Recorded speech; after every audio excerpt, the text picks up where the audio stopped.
Are you thinking of buying the new Hourglass palettes? Is the high price tag really worth it? Are these powders just incredibly overhyped? If you're interested to find out the answers to those questions, make sure you carry on watching this video. I'm Aijing. I do cool, calm, collected reviews of makeup. Despite the intro, I take a really analytical, logical approach to makeup. And if you want to see the Hourglass palettes compared with each other, compared with other powders that I absolutely adore, carry on watching. I'm going to demonstrate one half of my face with all of the Hourglass powders and the other half of my face with other brand powders that I like, and really see if Hourglass have us all hoodwinked. Right, let's start off with the setting powder. I have a really gorgeous Asian Beauty cream foundation on. It's age 20 and I chose this because it's quite dewy, so we can really see how the setting powder performs. I mean, I kind of know how it performs, but I just want to demonstrate it on camera. So we've got the lightest palette here and two finishing powders. I've got mine in the Lotus covering Dreamlight and Divine Light. Honestly, this one here, that is the lightest one, it's got a pink sheen to it. I used it the other day over this area of my face, which has larger pores, and it didn't blur, it didn't set, it didn't mattify. It just made the area look shinier. It's not good. Like, there are so many little micro glitter shimmering particles in this powder. It doesn't work as a setting powder. And then we've got the other one, which is okay, and I'll put this on my under eyes. So I'm going to use a Real Technique setting brush. So this side has the Hourglass, this side is not set at all. What do you think? I mean, it's mattified a little bit, but it hasn't really, I don't feel like it's done like that much blurring, to be honest. And I've got the palette for medium skin tone as well. This is the finishing powder. It is a lot darker, and you know, I insert all of the swatches of the finishing powder as well, so you can really see how they compare. But I am gonna use that just over this area of my face. I'm going in with the same brush, but I'm just gonna clean it off a little bit first. Okay, so this one is Soft Light. So if I'm putting a lot on, it's adding a little bit of colour, and if I do too much, can you see this area has kind of darkened? The trouble I had with getting these two palettes is I feel like no palette had all 6 shades that worked for me. I mean, the lightest finishing powder in the light tone palette, I don't think that's going to work for anyone. Even if you're as pale as a ghost, having pink sheen in a powder is just not flattering. And this one, as I try to build it up, is depositing like quite a bit of yellow, almost orange looking on my cheek now. I don't think it's minimized my pores that much. So in terms of this palette, the Ambient Lighting palette in volume 4, I've had this for quite a few years and I've really gotten good use of it. The two finishing powders in here, they are not new. They are available as single purchases and I think they're okay. And I'm just going to put that on my forehead. We have Diffuse Light, first of all. Again, going in with the same brush, but cleaning it off. And I do think this works relatively well. I think this is more mattifying, more blurring, more suitable for my skin tone. I mean, I kind of don't know, maybe they're trying to reinvent the finishing powders every time they release a palette, and maybe they're just not that good anymore, because its original formula is okay, like I don't mind it. And then we've got Dim Light, which is slightly darker. The way I've been using this palette over the years is just grabbing the two finishing powders together and kind of blending them and putting them on my face. So the two original finishing powders, they're okay, but the Hourglass powders have been popular on YouTube for years, and I got them because of the hype. All of the influencers were just saying, oh my gosh, it's just the best powder ever, it's so blurring, it's like a filter, and although it looks sparkly when you swatch it, it's not sparkly on your face.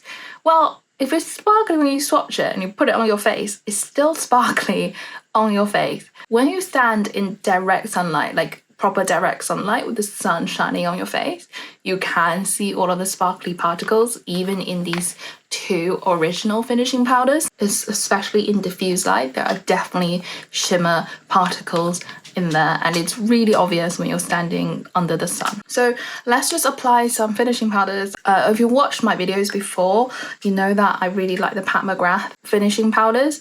So I've got the one in light, and I'm gonna use another Real Techniques brush. This is also a setting brush is just slightly different shape, but it's basically the same. Also, what I noticed is that the Pat McGrath powders feel really much silkier than the Hourglass ones. They're both expensive, but I think the Pat McGrath is better. Can you see? I feel like that's really mattified so much better, just on the first swipe, and I personally feel like it's more blurring.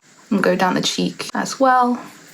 And the thing is, the Pat McGrath ones, when I swatched it, there is like a little sheen to it. It's nowhere near as sparkly as the Hourglass ones. It's got a real satin finish. With this, I can just put on more, and I'm not worried that it's going to change the colour of my foundation. And I do also have medium, so I'm also going to just use medium on my forehead. So this side is the Pat McGrath side, and I really do feel like, I mean, can you see the difference? It's the same foundation. I haven't used any primer. It's, right? This side looks better. It looks more blurring. It's more mattified. If you want a mattifying powder, don't go for the Hourglass ones. And I feel like the point of powder is you want to mattify. And I know it's supposed to be like better for dry skin, blah, blah, blah, but you don't want your skin to look shimmery, right? If anything, this side looks more dry, even though it's supposed to be better for dry skin, because everyone says Hourglass is great for dry skin and it's like, oh, it doesn't leave you like a flat mat, but somehow I feel like this looks more crepey compared to the Pat McGrath. Now let's get into the bronzers. Hourglass has a reputation for making extremely red, extremely warm bronzers. I've watched a couple of reviews and they're like, oh my gosh, it's so much better, it's much more neutral, but they are still warm. They are less warm, but they are still warm. I have another bronzer in Hourglass in Radiant Bronze Light. I actually wanted to buy Nude Bronze Light, and the shop assistant gave me the wrong shade. By the time I saw it, they already closed, and I was like, oh, I can't be bothered, you know, I don't have time to go back like a few days later to exchange it. So I started using it. But this is orange. This is basically orange. And again, I'll insert some swatches. And the new bronzers, they are definitely less red, but what I found when I was using this was the bronzer in the light palette is too light and the bronzer in the medium palette is too deep, which I know sounds ridiculous, but that's kind of how I found it. And when I tried to build up the light one, it just got more red and it looked a little bit muddy after I kept building it up. The bronzer that I have in volume 4 is definitely also very warm. But what I tend to do when I use this bronzer is actually just blend the finishing powder and the bronzer together to kind of tone down that warmth. So another issue with the Hourglass palette is that even though there are 6 shades and it's versatile because you've got all of your powders in one palette and it's really good for traveling, and it is, to be honest, my go-to travel palette because of the convenience, it's difficult to use with a big fluffy brush. You can use the Hourglass brush that is sort of intended for these palettes because they designed the brush shape to really fit into these pans. But if you're someone who likes to use a big fluffy brush, I tend to like that.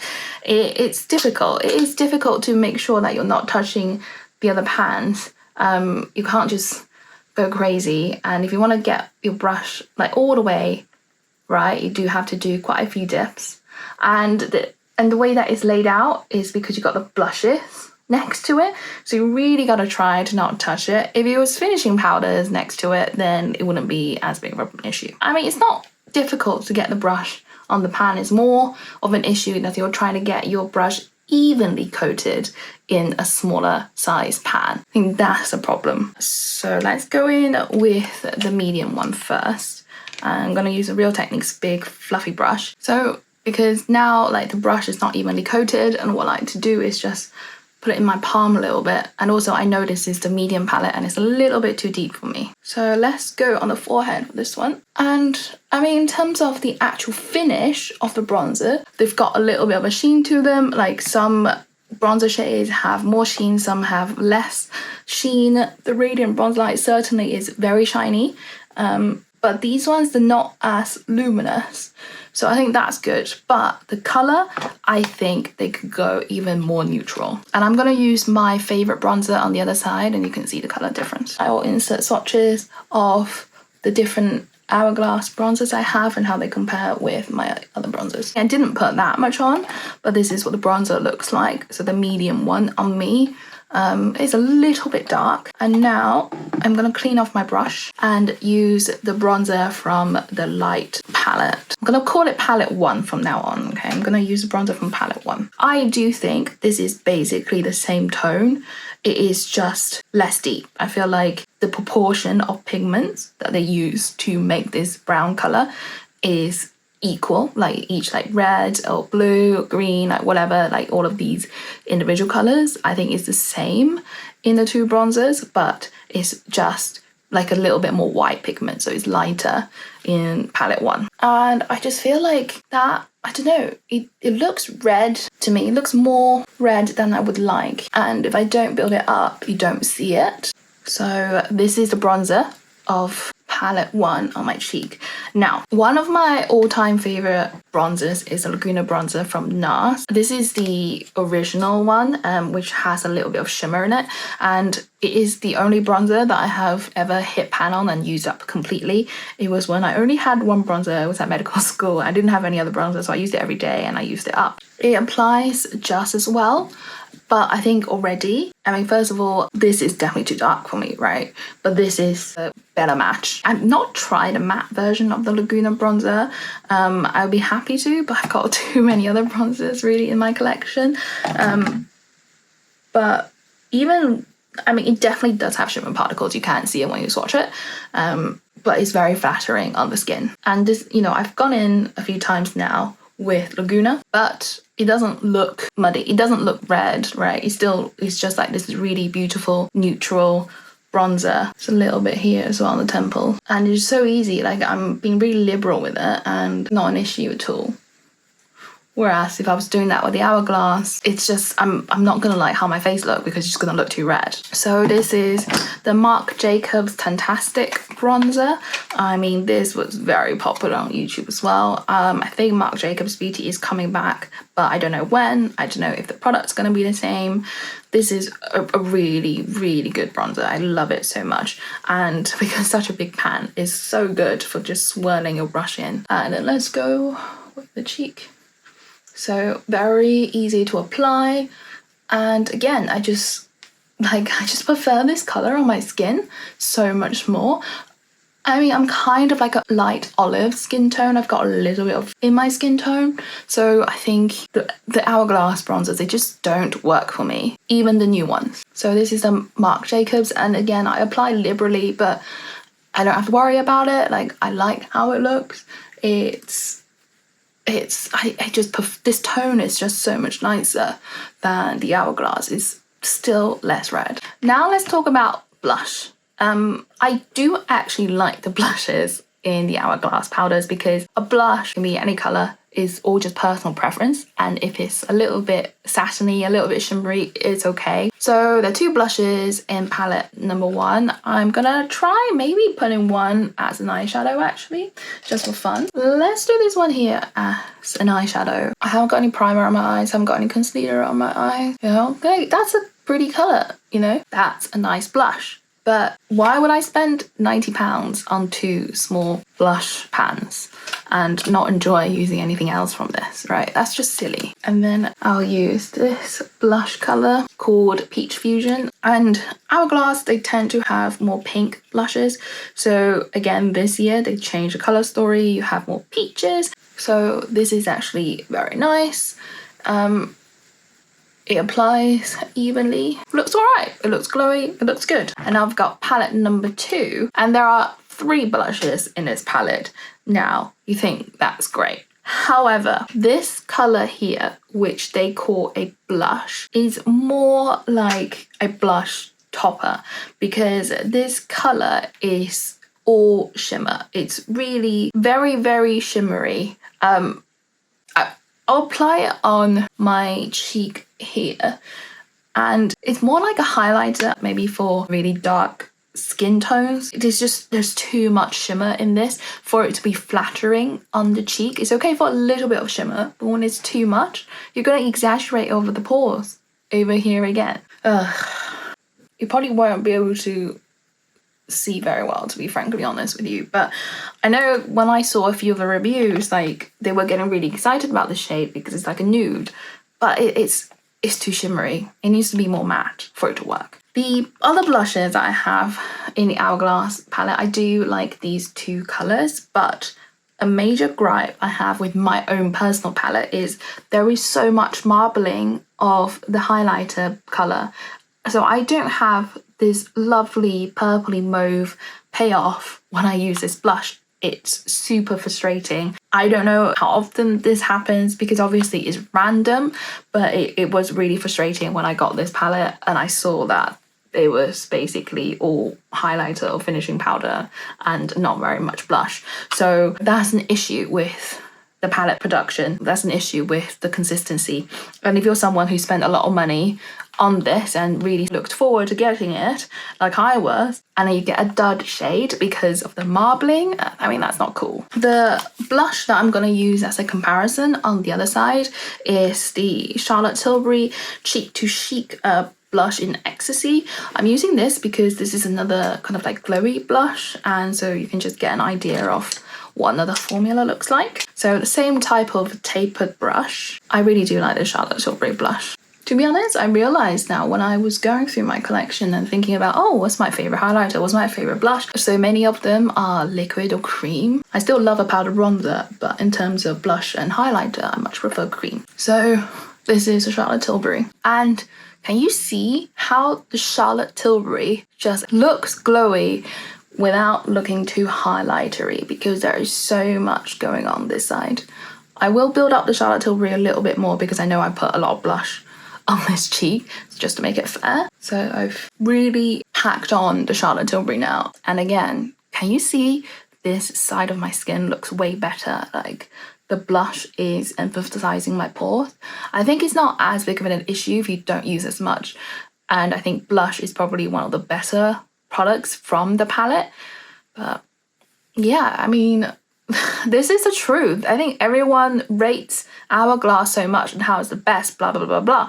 But after I got these two palettes, I kind of re-evaluated Hourglass, and I just think it's definitely overhyped. And watching all of these reviews of people saying, oh, it's so good, it's the best ever, and I compare it with my other blushes that are obviously still like high-end brands, they are better than Hourglass, but I don't hear people saying that they are better than Hourglass. It just feels like Hourglass is like the top tier, and these holiday releases are like gold dust and everyone rushes to buy them. I feel hoodwinked because I honestly, like, I regret buying these two palettes. They're beautiful packaging and I will take them with me when I travel, but I wouldn't have spent so much money on them knowing how I feel about Hourglass now. And lastly, we have the highlighters. So Hourglass highlighters formula vary so much. They really do vary so much. So the highlighter I have in this Volume 4 palette, it's very, very subtle, and I actually do like it. At the beginning, I thought it was too subtle, but it's actually a really beautiful inner glow sort of highlight, and I can put a little bit on my cheeks now. So this is Katie Jane Hughes Spectrum Brush number 8. It's a really pretty one that you can just throw on. You don't have to worry about putting too much on because it's subtle. I think it's going to be difficult to tell because of everything else I have on my cheeks, but hopefully you can see that it added a little bit of glow. I will just put a little bit here and see if you can see that. Like, it's very pretty, just kind of like an inner glow sort of formula. The highlighters from the new one, we've got this highlighter from palette number 1, and it is so blingy. It's too blingy, it's too light for me. It's so much shimmer in there. There's multiple different coloured shimmer particles when I swatched it and really looked at it. I wore it the other day and I didn't like it. It was too much. It was too much. Now the highlighter in medium palette, in palette 2, doesn't work for me either because it's too deep. It's the same thing as a bronzer situation, which is very frustrating. It just boggles my mind. If you're spending £90 on one palette, all 6 shades should work for you. It's not okay that I have to use 2 palettes and have shades from both palettes. That doesn't actually quite work for me, considering how expensive this is and considering that the claim is that they're universally flattering, when actually no, they're not. We can see it's a rose gold highlighter and you think it looks beautiful, and yeah, it does look beautiful on the pan, but For me, on my skin, I can see a little bit of a cast when I wear it. Again, I have tested this one out as well. I do really like the colour, I prefer the finish, but I just wish it was a little bit lighter. I do have the Ambient Metallic Strobe Lighting palette. I do still really love the highlighters from this palette. Like, I know I'm getting a super blingy highlight, and I find that this highlight doesn't emphasize my textures. I have put it as one of my all-time favorites in one of my videos, and I do still feel the same with this. But the highlighters in those palettes, they're not the same as this. I will put this on my nose so I can demonstrate it. So, and with this, I really do just like run it across, but actually what I'll do is just use maybe this one today. When I see this on my skin, it is metallic, like the name is Metallic Strobe Lighting Palette, but I love it. I definitely recommend these if you like that type of look, or, you know, when you're in the mood for that type of look, get this. Forget about the holiday palettes. Really, nowadays I go for a cream highlighter, but if I were going to use a powder highlighter, I would use the Candlelight powder from this beat up old Kevin Aucoin face palette that I have, because again, it's a subtle kind of like glow from within kind of highlighter. So exact same brush, completely clean, and on my cheeks. So it's beautifully subtle, and it just adds a perfect glow. It's just this beautiful kind of like light champagne shade. I definitely still rate this. I think this is one of the Hourglass products that I can still say, you know, I still love it and I don't regret buying this. But the new holiday palettes, definitely not the same story. Actually, I forgot that I wanted to use one of these blushes as an eyeshadow shade as well. So let's do that. Let's go in with this one. The problem with the two blushes in palette number 2 is I'm a little bit scared of them because this is very bright, right? This is not any pink. This is a very bright red-based pink, which I think would look great on medium skin tones, but for someone like me, it's a little bit scary. Yeah, I'll admit this blush palette is not made for my skin tone. Palette number 2, it is for light medium skin tones, and I'm definitely more of a light skin tone, and honestly that's not an issue. You know, you can say, oh, it's your own fault that you bought this palette which wasn't made for you, but the thing is, this palette isn't made for me either, because there are so many shades that don't work in here. So I mean, this is why I regret buying these two palettes. And if you have like a similar skin tone undertone to me, then I would really think before purchasing these two. Don't fall for the packaging, don't fall for the hype. I think Hourglass is really good with their marketing, and holidays are around the corner, and like all the advent calendars, gift sets, everything's coming out, everything's tempting. But if you haven't bought this and were thinking about it, just think again. So this half of my face is with powders I actually like, just ignore the eyeshadow, and then this half of my face is the Hourglass, and I think you can see which side looks better. Everything else is the same eyebrows is the same, skincare is the same, foundation is the exact same. I put a little of Sweet Fig on my lips. I hope this video helped you and maybe talked you out of making an expensive purchase. Let me know what you think. Did you get these? How did you find them? Am I the only one who kind of don't like them? Alright guys, bye. Okay, and you know what's actually really annoying about this packaging? It is beautiful, right?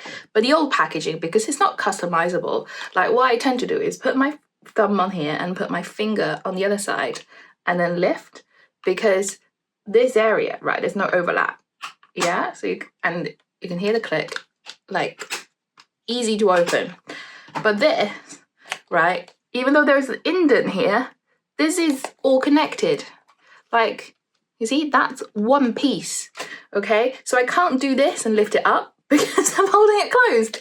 I have to do this and lift it up, which I know seems like a stupid little detail, but because I'm so used to this packaging, this is like every time I go do this, no, it doesn't work, and I have to remember doing this.